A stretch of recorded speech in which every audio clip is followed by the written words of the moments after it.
activity regarding our leveling commission.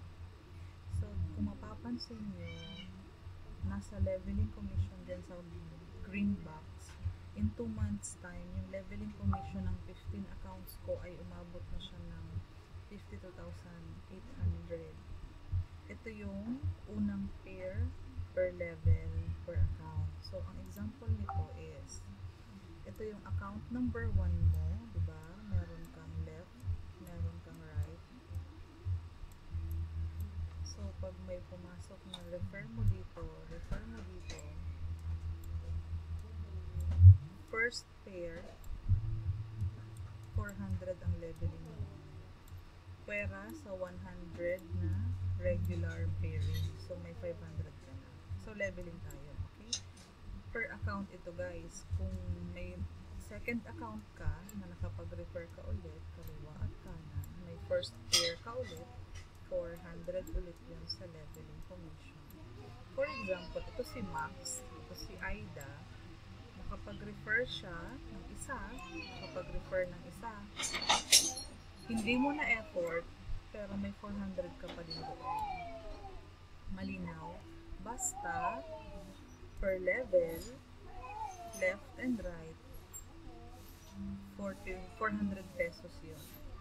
So, ang sabi, up to 10th level dip, ibig sabihin, ito, nakaka-second level ka pa lang, ito yung third, diba? Meron ka naman 400.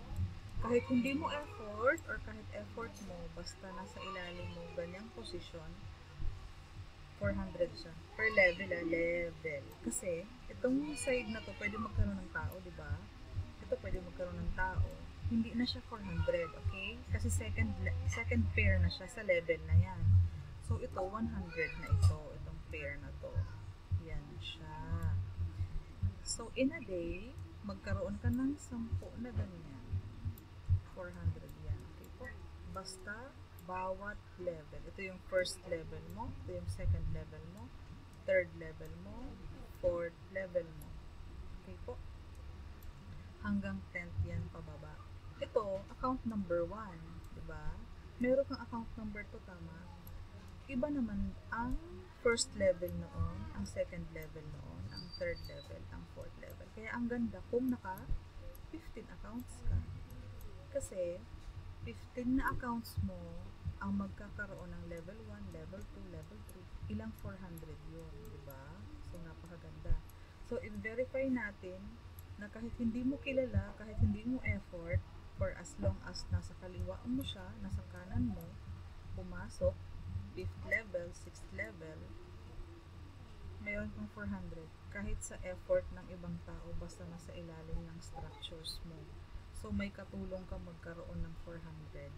Isisingit ko na yung 100 leveling commission. Lagi siyang kapantay ng first level. Okay po? So, sa effort ng mga hindi mo kilala, pwede kang magkaroon ng 100 per pair, 400 per pair, kaya mabilis lumaki yung commission mo. So, keep sharing the good opportunity kasi sa mga effort ng mga natulungan mong tao, natulungan mo sila na magkaroon ng income source, sa effort nila, may balik na income para sa'yo. So, dagdag income yan para sa'yo. So, this is all about leveling commission, guys. Yung next video natin, ibang topic.